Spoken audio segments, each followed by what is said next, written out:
Good morning, good afternoon, good evening, ladies and gentlemen, wherever you're situated on this great big beautiful blue globe floating to the fun of Yah's creation. It's the 26th of February, 2026.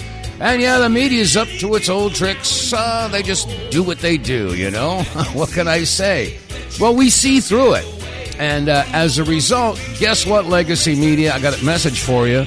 You won't be trusted anymore. All right, welcome to the Thursday edition of the WTF Reports. I'm your host, Dave vonKleist. WTF with the facts. And if those facts make you exclaim, WTF, well then so be it.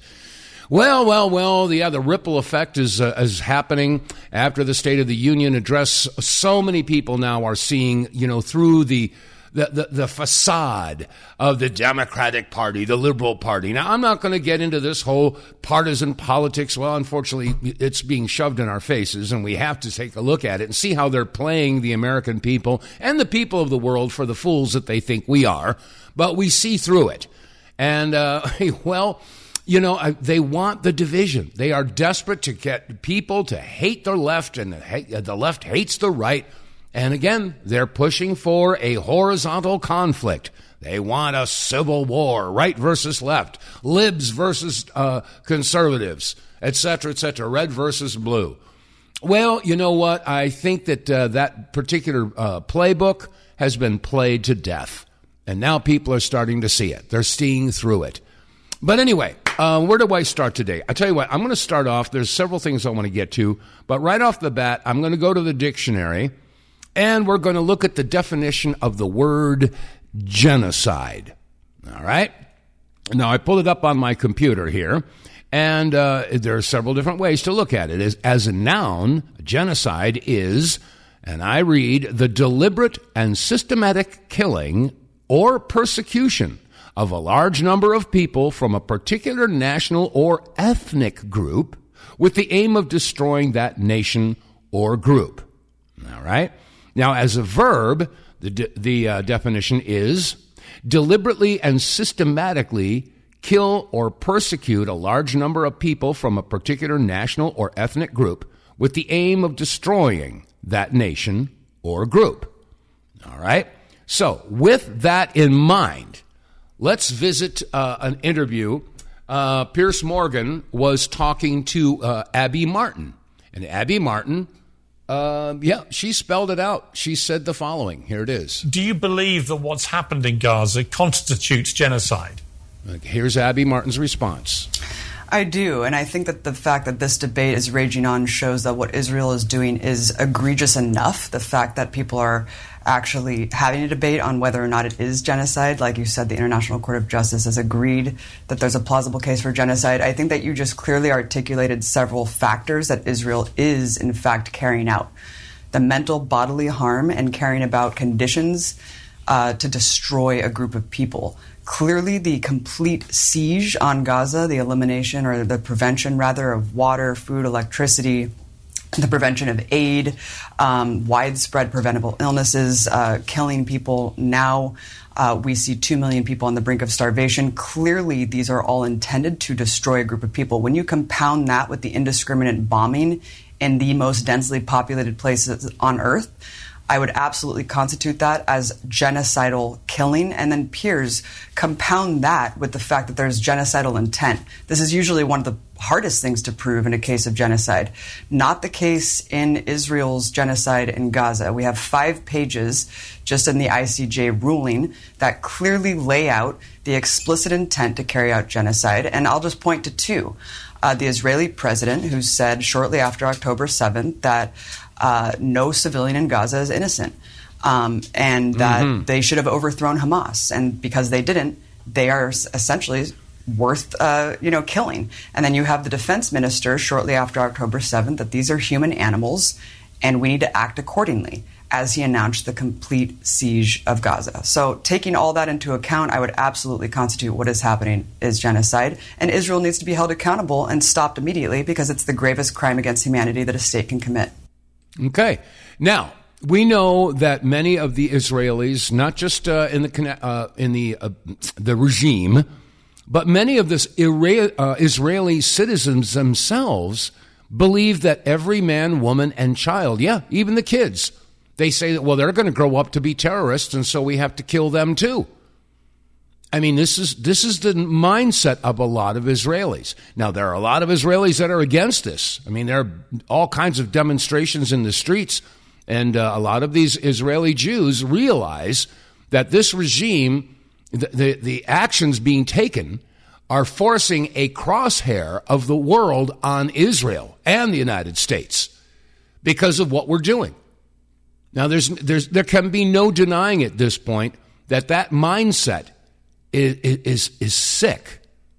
That you feel that you have to wipe out not just all of the Hamas, but every living human being. And that goes along with their Talmudic beliefs that if you're not one of them, then you are Goyim. And by the way, that includes you and me. All right? We are not human. We are less than human. We are dogs. And we deserve to be killed. That is their Talmudic belief. Now, again, this doesn't make any difference what I believe. It doesn't make any difference what you believe. What matters is what they believe. And if they believe that every non-Talmudic Jew should be killed, well, then I think the table is set here, don't you think? Now, this has been going on for a long, long time, ever since 1948. Yeah, they've been going in and mowing the lawn. Yeah, if you don't know what that is, well, just go ahead and do a search on mowing the lawn when it comes to Israel's attitude towards the Palestinians. Every couple of years, they got to go in there for some reason or another and mow the lawn.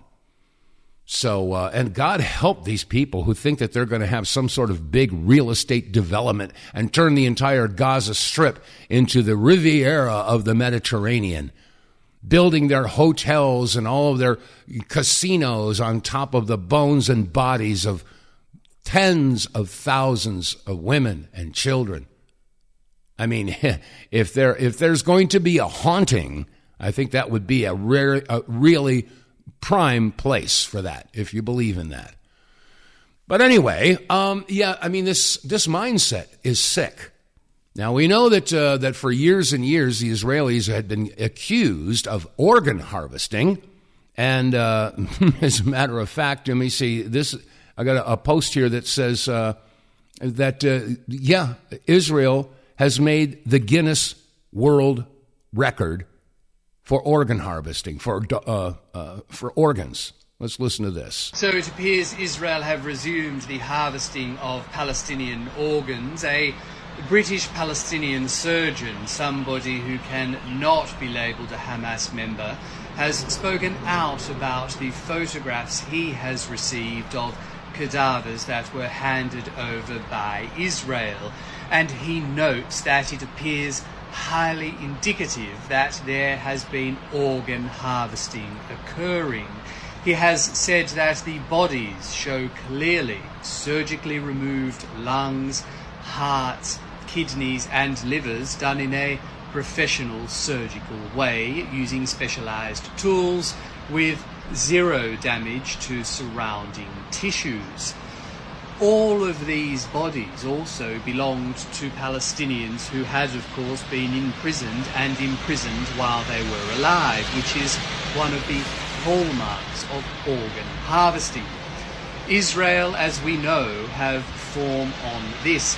Government officials in the past have admitted that Israel have harvested the skin, corneas, heart valves and bones of Palestinians right up until the year 2000. So to turn around and say that it all started on October 7 is, a libel in itself. But I'd suspect the argument here is that Palestinian organs were perhaps promised to the Israelis by God 3,000 years ago. There's no other way to say it. It is indisputable that this is another indictment on Israel that proves they are simply evil. You have to remember that it is alleged that during the Holocaust there were all kinds of human experiments perpetrated by the Nazis all kinds of organ harvesting and all of that. So it's so ironic that not only are the Israelis now committing a genocide against Palestinians, they are going the whole way to the levels of depravity that the Nazis did. Utterly unbelievable. Oh, yeah, I contend that it goes way, way beyond anything that the Nazis did. And I will tell you why. As a matter of fact, as I scroll down here, according to the Jewish News, again, it says here, Guinness lifts ban on Israeli record attempts as 2,000 kidney donors break the record in Jerusalem. Yeah, they've been doing this for a long, long time, folks. And like I said, this is depravity on a level that we just can't even imagine. Anyway, let's see a survey of the Jewish Israelis. 82% support expelling Palestinians from Gaza. Okay, so 82% says, no, those Palestinians, they have to leave. Just get them out of there. 56% support expelling Palestinian citizens of Israel. In other words, if you're a Palestinian and you're not in Gaza, but you're living in Israel, yeah, that's still, you got to go. 56% say, no, you're out of here. And 47% agree that when conquering an enemy city, the Israel Defense Forces should act as the Israelites did in Jericho under Joshua's command, killing all its inhabitants. Again, it's not doesn't matter what you believe, doesn't matter what I believe. This is what they believe. And it goes on and on and on. Well, you know what? It gets worse. Yeah, it does. So I'm going to ask you, do you know what the number one export of Israel is? Do you have any idea? Now, they do business all over the world, but do you know what their number one export is? Okay,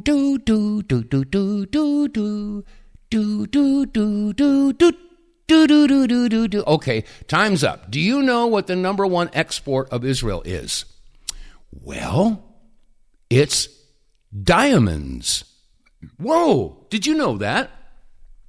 Do you know of any diamond mines in Israel, anywhere near Tel Aviv or wherever? You ever seen any pictures of diamond mines? And how is it that they're over? Let me see. I went here and did a little bit of a search. Let me see. It's over 10% of their GDP.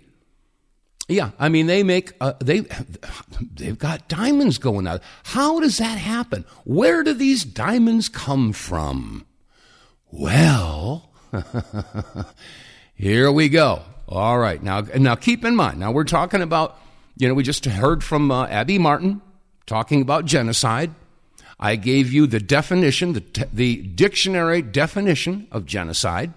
And we look at the actions being taken by the Israelis and the attitude of the Israelis towards the Palestinians.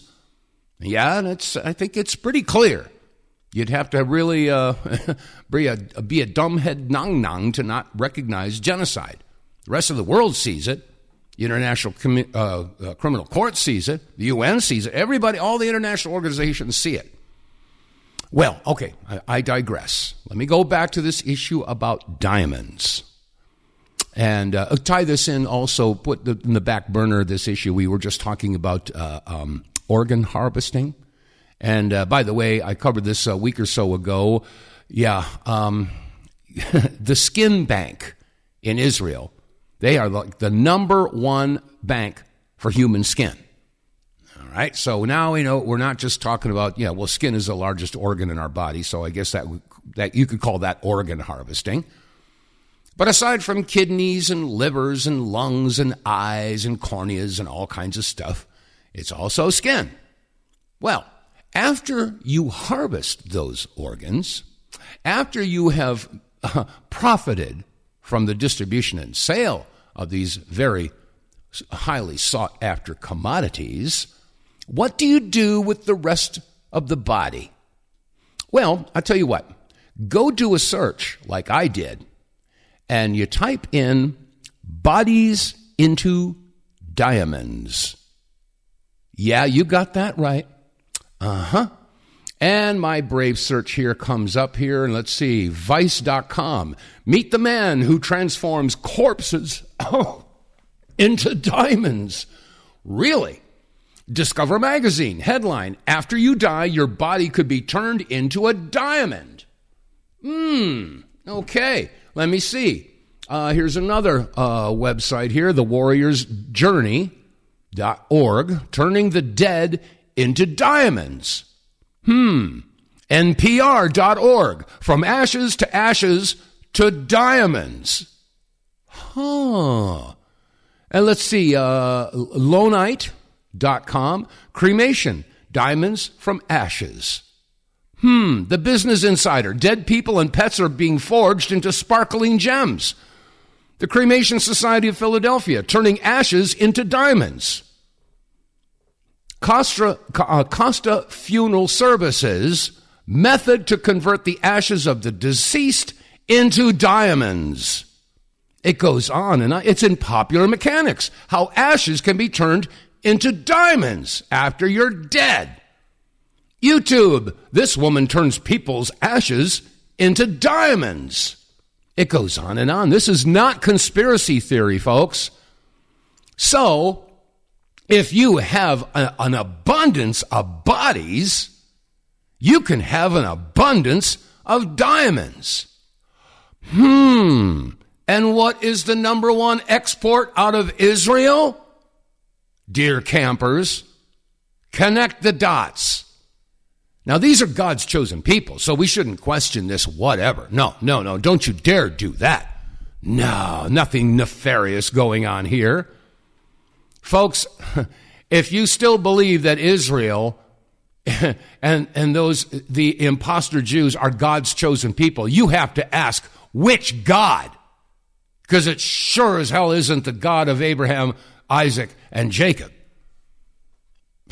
It's all being exposed, but the problem is most Americans and people around the world, they cover their eyes, they plug their ears, and they go, la, la, la, la, la, la, la.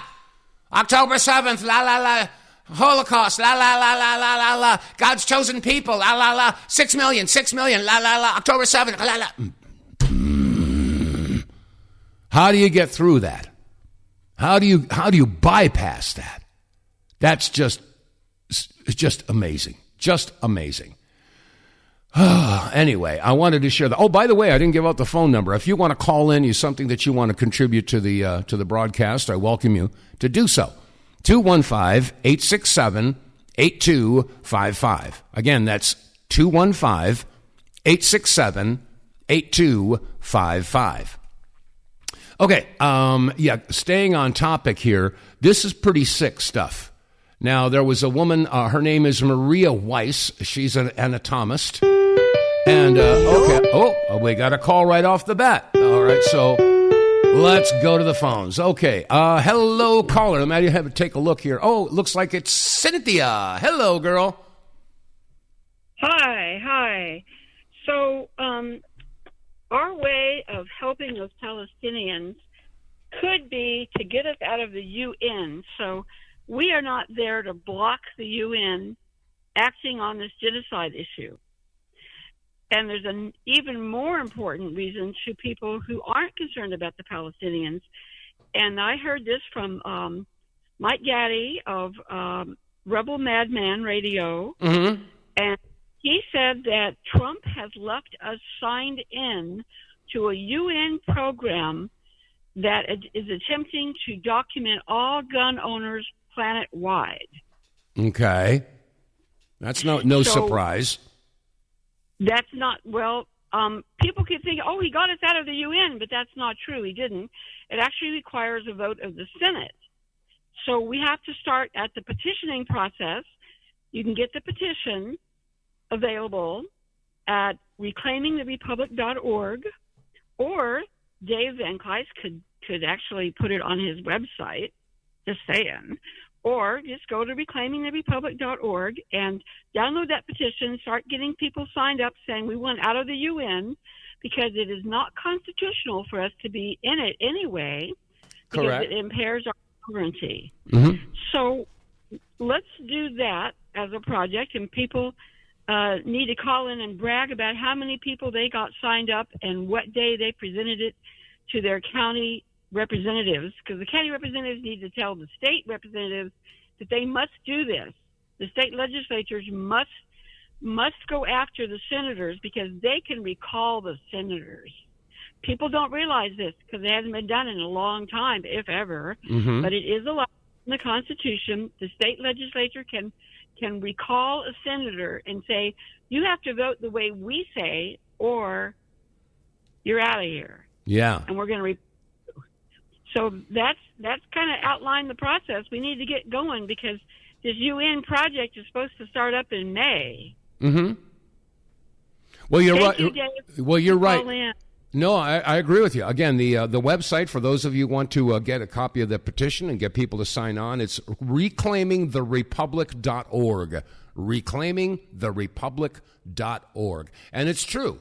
Yes, although Trump did say we were pulling out of the WHO, which is, of course, a step in the right direction, he did not completely pull out of the UN. And that's something that I've been screaming about since 1995, 31 years ago. I remember when I interviewed Daniel New, who was Michael New's father, and Michael New had refused to wear a UN uniform. He said, if I do that, then I will be turning my back on my oath to the Constitution.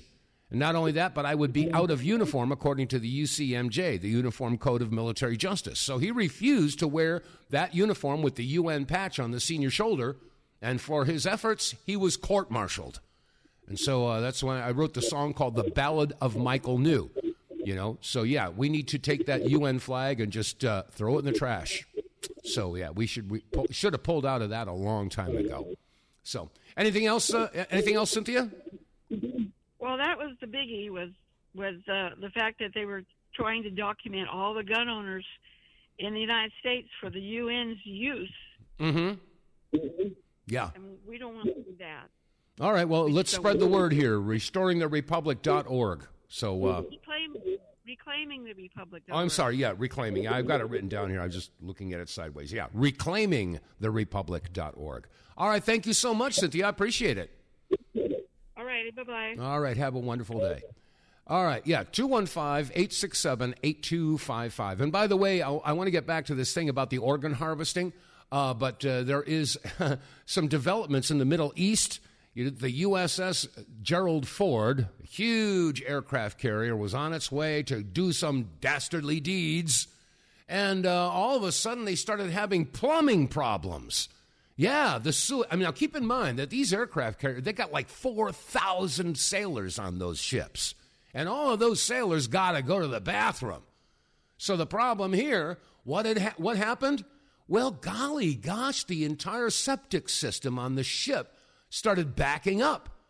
And there's all this sewage, shall we say, urine and feces, all just overflowing out of the toilets and running down the floors and all over the place. And they said, oh my gosh, we can't go on like this. We've got to alter our course and go to Greece and get this taken care of. So they went to the port. I forget what the name of the port is in the Greece, in the Mediterranean.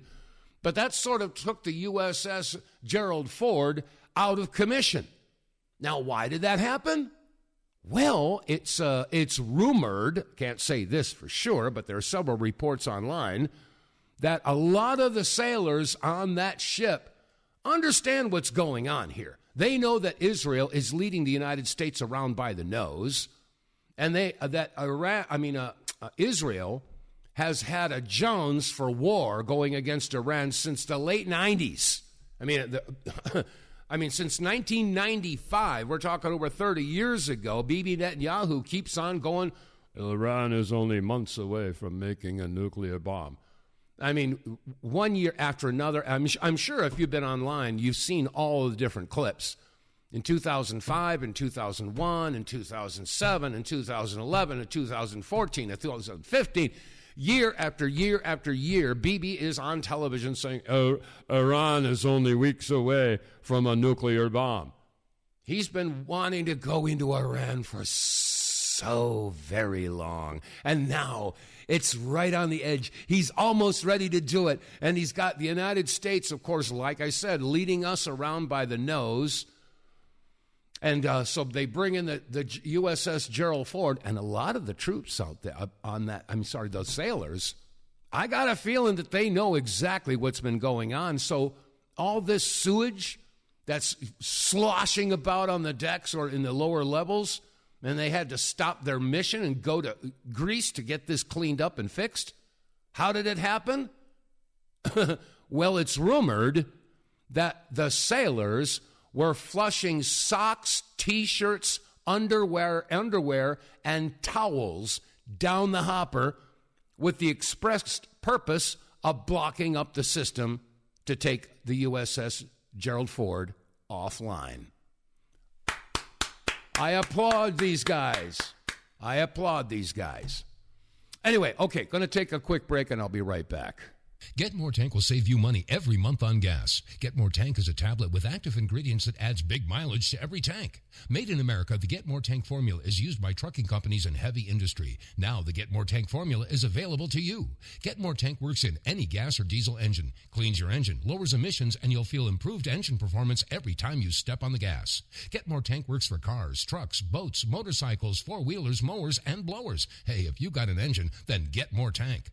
Contractors, electricians, plumbers, painters, and lawn service companies, Get More Tank will save you money and extend the life of your engines. If you're an owner-operator running your big rig around the town or across the country, Get More Tank will save you money too. If you're a farmer, all of your equipment can use Get More Tank. A 5-pack on sale at GetMoreTank.com for just $22.22 plus shipping. Use the promo code REDPILL101 and get 10% off. Save your money, save your engine, save the earth at GetMoreTank.com. Get More Tank is EPA registered, doesn't void warranties, results vary. And as always, if you visit our website, TheWTFReports.com, click on the sponsors button, and you'll come to a window where you could click on it, Get More Tank, and find out all the information about how and why this stuff works so well. And yes, you regular listeners know that I talk about this every single day because it works every single day.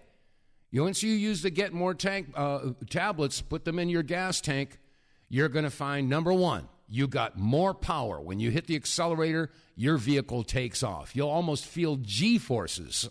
I noticed that right off the bat. Your engine goes. Number two, your engine burns cleaner, more efficiently. And that's good for the environment. Okay?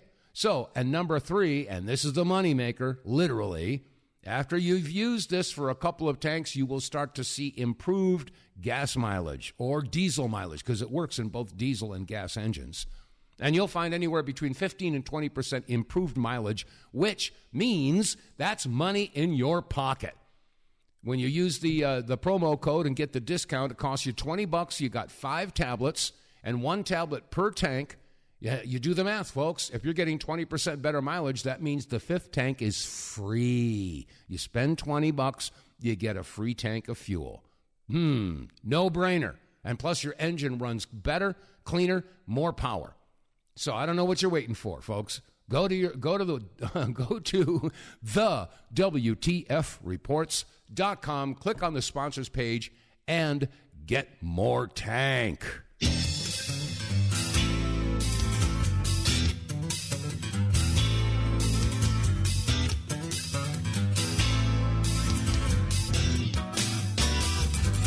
All right, it's 34 minutes past the hour, whatever hour you're sitting in. Again, the phone number here is 215-867-8255. That's 215-TOP-TALK. Yeah. Anyway, getting back to the matters at hand, I mean, this is pretty sick stuff.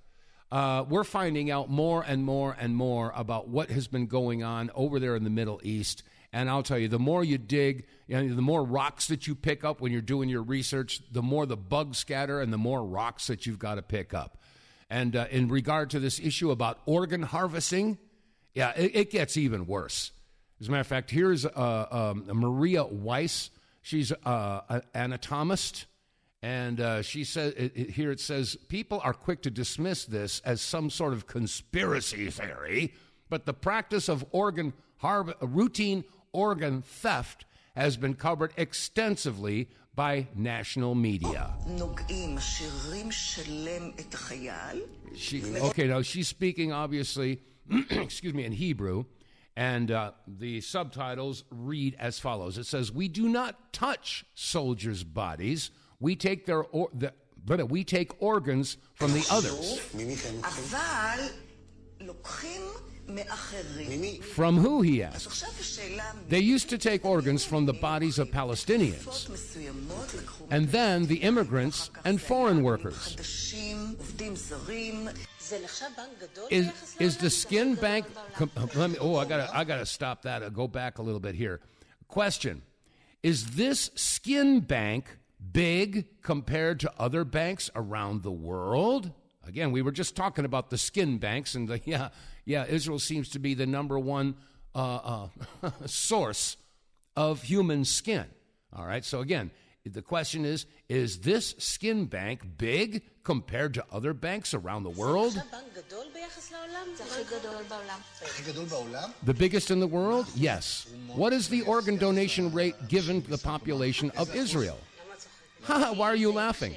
Because this is quite a peculiar question. I can't give an answer. The rate is very low. Oh, really? It isn't about the question then. Its answer is peculiar. She says, no, the answer isn't because they hardly ever donate. Oh, so Israelis hardly ever donate. They get most of those organs from Palestinians. Now, of course, the whole big argument for the longest time, Bibi Netanyahu and the Israelis are saying, return the hostages, return the hostages. What were there, like 58 or something like that? And now that all of the hostages, living and dead, have been returned, they can't use that argument anymore. Well, let's turn it on the other side, okay? Now, they call anyone detained by the Palestinians as hostages. But anyone detained in Israel are terrorists. They're prisoners, as if they've done something wrong. No, they too are hostages. Many of them are children. And they don't get due process. No, they don't. And how many? It's hard to say, but I've heard anywhere between 8,000 and 9,000. Wow, that's a good source of organs and skin and what's left over to turn into diamonds. Do you understand how evil this is? I mean, this is beyond my ability to comprehend. And unfortunately, I know it's beyond the ability for most other people to comprehend. So, I mean, and this is why they get away with it, because people will say, no way, nobody could be that evil. No, you're a crazy conspiracy theorist and you're an anti-Semite for even thinking that anything like that. Oh my gosh. This is just crazy. Anyway, again, the phone number here, if you want to join me, is 215-867-8255. And I want to revisit yesterday's broadcast. I brought on a guest by the name of Kevin Shores, and for those of you who missed the program yesterday, I got to tell you, I was so shocked to find out that Kevin was still around. Because back in the 90s, when Joyce and I were the American Gulf War Veterans Association, we were traveling all over the country trying to help the veterans from the first Gulf War because of their exposures to chemicals, biologicals, experimental vaccines, pills, protistigmine bromide. I mean, you name it. And anyway, Kevin Shores was one of the unfortunate souls who had some very negative reactions to the vaccinations that were given. He became very, very sick and ended up in a wheelchair. And in the year 2000, he decided he was going to roll his wheelchair across the state of Minnesota and meet with the governor. Well, Joyce and I covered that. We were there when he took off. Unfortunately, we couldn't stay during that period of time. It was 270 miles or something like that. I don't know. But yeah, he did his wheelchair all the way across the state of Minnesota. And we covered that whole thing. Anyway, that was back in the year 2000.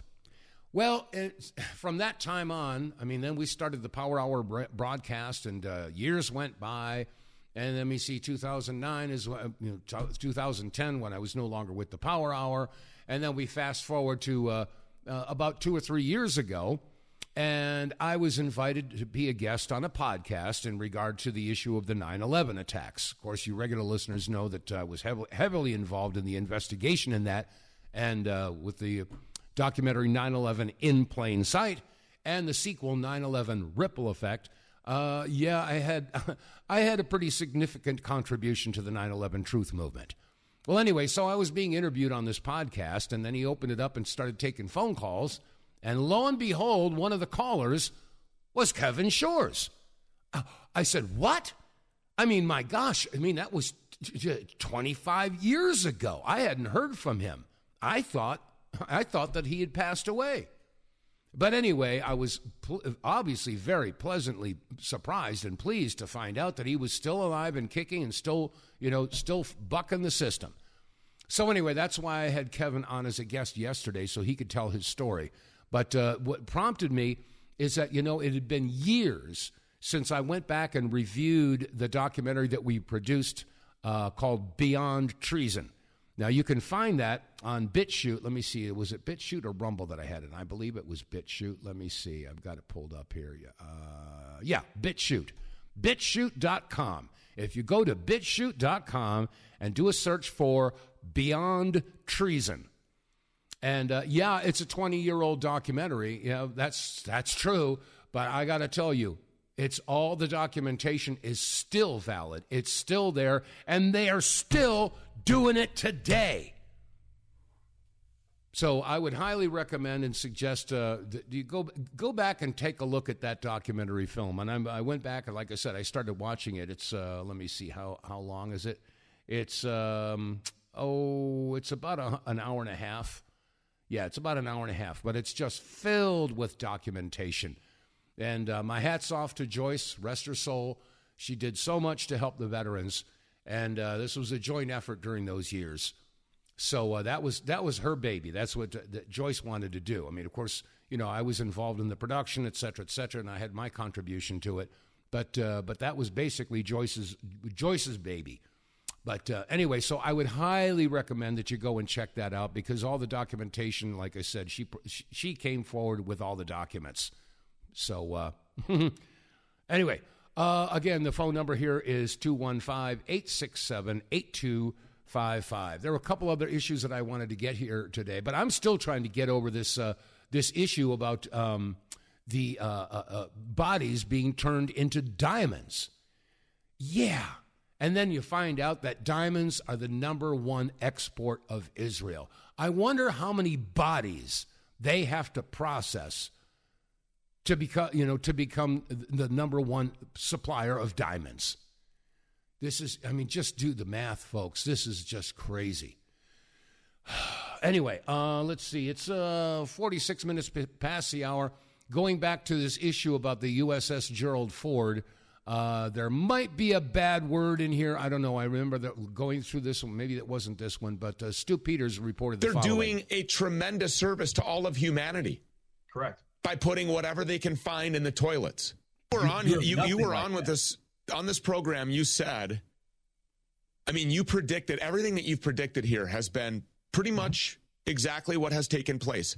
Both you and I said a false flag is imminent. But they don't even need it. They're not even doing that. They're not even playing that game. Right. They're just rolling into the Persian Gulf, rolling into the Mediterranean, encroaching on Iranian borders and in their airspace and mobilizing all kinds of military assets and just saying, you know what, fuck you. Oh, sorry about that. I knew it was in there someplace. I apologize. Right. We're going to come and do this on behalf of the Talmudic tribe in the interests of their expansionist aspirations. Absolutely. So that they can rule over all of humanity after they burn the heifer and play in its ashes. So the choice that the sailors aboard the USS Liberty, Freudian slip there, the USS Gerald Ford are making is the choice between a court-martial and that subjugation. They're doing a tremendous service to all of humanity. Correct. By putting whatever they can find in the toilets. They're heroes. They're But by doing what they're doing, assuming it's true, they are literally heroes because they are stopping a massive global conflict that will result in the deaths of tens of thousands of Americans, that will result in a prolonged war. And if Iran somehow loses that war, Israel owning the Strait of Hormuz is a really bad thing. Mm-hmm. Yes, it is. And again, I apologize for that bad word getting out there. I can't keep up. I just wish people would clean up their act a little bit, you know. I mean, it's nice to hint at something, but to just, I mean, there are some guys out there, oh gosh, the disrespected trucker, bless his heart, he puts a lot of good information. But I mean, every other word is F this and the effing this and the effing that. I mean, come on, guys, clean up. You know, same thing with Ryan Mata. Ryan, you know, bless your heart, you got putting out a lot of good information, but you don't need to do that. Anyway, there are a lot of people out there that are very much aware of the situation with Iran. And I got to be honest with you. Some people say, you know, hey, Dave, what do you love the Muslims? You love the Ayatollah? So, no, it's got nothing to do with that. Of course, the Ayatollah Khomeini is, hated across Iran. And this is what the protests are all about. And but, you know, folks, that's their problem. That's up for them to figure out. We should not be being the world's policeman and trying to straighten out everybody else's conflict, especially in the Middle East. But sadly, tragically, there is another force happening behind the scenes, and I think we all know what that force is. And they want the war. Like I said, Bibi Netanyahu's been screaming for decades that, Iran's got a bomb, Iran's going to have a bomb, they're going to have a bomb, they're going to have a bomb. And now he's come out and he said, you know, they've got ballistic missiles and they're capable now of going intercontinental. And that, hey, look at you, missiles could hit Boston, New York, Washington, D.C., Miami, Mar-a-Lago. You all heard it. Isn't that a veiled threat? I mean, what if all of a sudden missiles do start flying overseas and hitting us on the continental United States? How do we know where those missiles come from? Are they necessarily coming from Iran? Or maybe they're coming from some other country that wants control of this country? I don't trust him as far as I could throw a Greyhound bus. No, not going to happen. So anyway, I don't want to see war in Iran. No. And like was just being reported on Stu Peters here, you know, these guys that are blocking up the toilets, if that's what's happening, these guys are heroes. They are basically taking the direction towards war with Iran in a completely, detour, and that's a magnificent detour. So hopefully Americans are starting to wake up and understand that we are not being governed by our Senate and our Congress or even our president. We know that there's all kinds of influence going on. And going back to this issue about Charlie Kirk, I want not to go back with that. The only reason I'm going back to that is because Candace Owens, of course, dropped the first installment of a series that she's putting out into her investigation into TPUSA and Erica Kirk. Now, got to keep in mind, remember that question, que bono, who benefits? Who benefits from the assassination of Charlie Kirk? And why would there be a reason to assassinate Charlie Kirk? Now, of course, he started TPUSA very much a supporter of Israel. And that went on for, basically the whole time until about a year before his demise. And he started he was a smart guy. He started putting the puzzle pieces together and started realizing that, maybe he had been snookered. And, like I've said so many times before, Mark Twain, a.k.a. Samuel Clemens, said it's always easier to fool people than it is to convince them that they've been fooled. But once people do realize that they've been fooled, they get pissed and they want to expose it. But don't forget, Charlie Kirk had figured it out.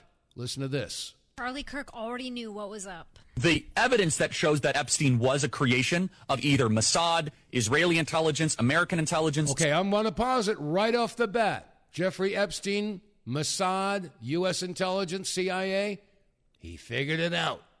Maybe he should have talked to Dan Bongino.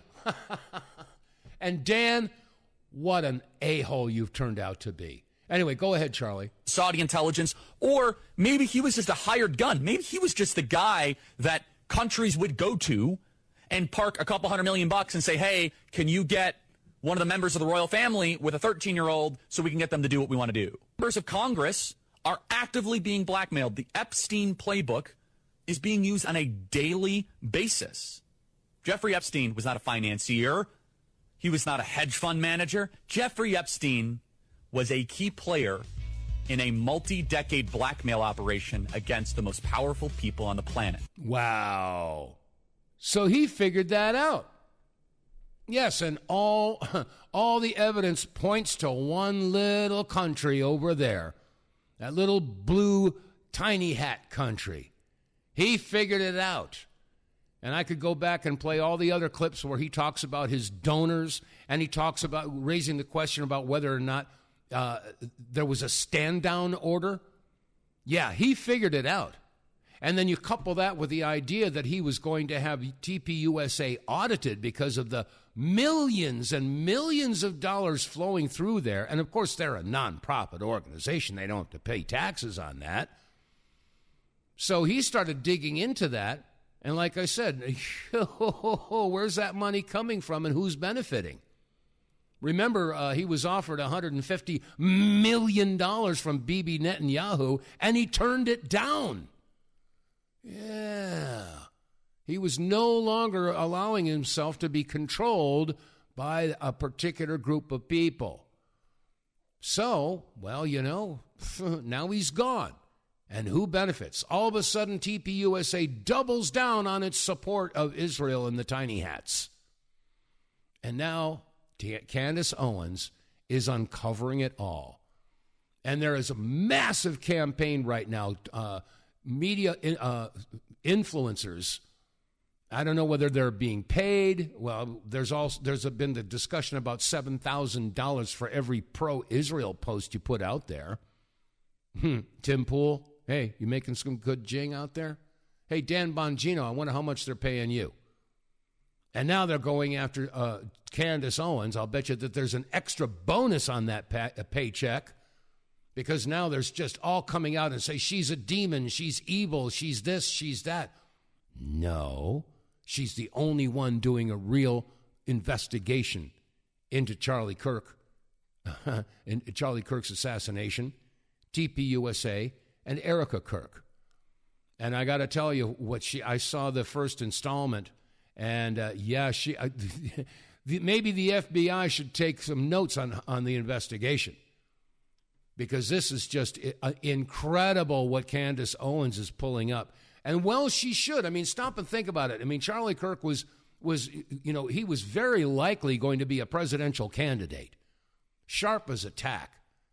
Now, I may not agree with 100% of what he said, but my gosh, he was one of the most brilliant minds in the conservative camp that they had to offer. And I would think that there's certain groups of people that would be very threatened if he got into a position of power, knowing what he then came to know. So I think that would have been a very interesting situation. So the thing is that Erica Kirk now, she has taken over TPUSA. Now, if this was going to be an extremely powerful political organization, of course there are powers that be that want to make sure that things go the way they want them to go. So it makes sense that we would want to investigate. We got to know who's taken over for Charlie Kirk, and of course that's Erica Kirk. And if she's going to be in control of that amount of money and that big of a political group, it stands to reason that it is in the best interests of the United States of America to know who this person is. Find out if there's some sort of a political piece of toilet paper stuck to their shoe going back a few decades. And you know what? There is. Or shall I say, there are. There are many pieces of toilet paper stuck to her shoe. And it behooves us as Americans to figure out where those particular, call them tentacles now, where they lead. So I support Candace and all of the other independent researchers out there that are trying to figure out what the heck happened to Charlie and who's behind it. And it's not, you don't have to be a rocket scientist to figure out who's behind it. Or shall I say, who benefits. That's just the way it is. All right, let me see. In other news, oh gosh, there's so many people that were put in positions of trust that are come to find out that they are not trustworthy. Here's a news flash from WMUR Channel 9. Listen to this. Former state representative will be sentenced in February after pleading guilty to charges that include sexual exploitation of children. Stacey Lawton requested explicit photos of children from Lindsay Groves, who worked at a daycare in Tingsboro, Massachusetts. Groves pleaded guilty last month. Prosecutors say the two were dating at the time and exchanged thousands of text messages about those pictures. Lawton was elected to the New Hampshire House 3 times, but resigned twice because of separate legal problems. Yeah, the first openly trans lawmaker, a Democrat, pleads guilty to child sex charges involving kids as young as 3 years old. And I was going to play this. I totally forgot I still had this here. Going back to this issue about Bibi Netanyahu having a Jones for war with Iran. Here's all the clips. Somebody compiled them all. Here we go. If not stopped, Iran could produce a nuclear weapon. Okay, that's June 12th, 2025. That's last year. In a very short time. It could be a year. They have... Okay, and now 2018, when he was talking to Cuomo. The wherewithal, the stored up, preserved knowledge to make a bomb very quickly if they wanted to. Iran... Okay, now 2015, going back in time. ...is so dangerous. Weeks away from having the fissile material for an entire arsenal of nuclear bombs. And now 2012. Away from being about 90% of having the enriched uranium for an atom bomb. Iran is gearing up to now 2008. Produce 25 bombs, atomic bombs a year, 250 bombs in a decade. Iran will be capable. And now 1995, 31 years ago. Of producing alone, without importing anything, nuclear bombs within 3 to 5 years. Yeah. Saddam has nuclear weapons. The terror network will have nuclear weapons. Next thing you'll see is a nuclear bomb in the World Trade Center. If you take out Saddam's regime, I guarantee you that it will have enormous positive reverberations on the region. If not stopped. And the hits just keep on coming. Well. I don't know what to tell you, folks. The American people have got to wake up. They've got to somehow turn away from the television, the movies, the sports, and get busy. Get yourself educated, brought up to speed. Let me see. What is this? Here's Tucker Carlson. Everybody knows the only reason we're having this war is because Israel wants it. This is their last chance, they believe. This presidency is the last presidency where they're going to have unequivocal bipartisan support. Period. You can't primary every Thomas Massey, and there's a whole army of them coming at some point because everyone can see what's going on. And you can shut down X, and you can just shut down the internet. You can be like Great Britain and arrest people who protest Israel, but attitudes are not going to revert to what they were 5 years ago. Sorry. And they know this. So this is their last chance. What's so amazing is that Israel, which at least is acting in what it perceives to be its own national interest, is joined by its shills in the United States, of course, but really its only other ally in this. Yeah, the hits just keep on coming, but you know what? Have faith, folks. Remember that this is a battle between good and evil, and this is for all the eggs in the basket. This is for keeps. This is a war of humanity against, well, for lack of a better way of putting it, God and Satan, good and evil, light and darkness. It's time to choose, folks. There's no gray area. There's no fence to stand on. You either stand in the light or you hide in the darkness. All right, that said, that's going to wrap it up for the Thursday edition of the WTF Reports. If you're listening on BitChute or Rumble or YouTube or Facebook, please click like, share, subscribe. Word of mouth is the best advertising. And anyway, do some business with our advertisers. All right, that's going to wrap it up for the Thursday edition. I'll be back again tomorrow, God willing. So stay safe, stay free, and God bless you all. Now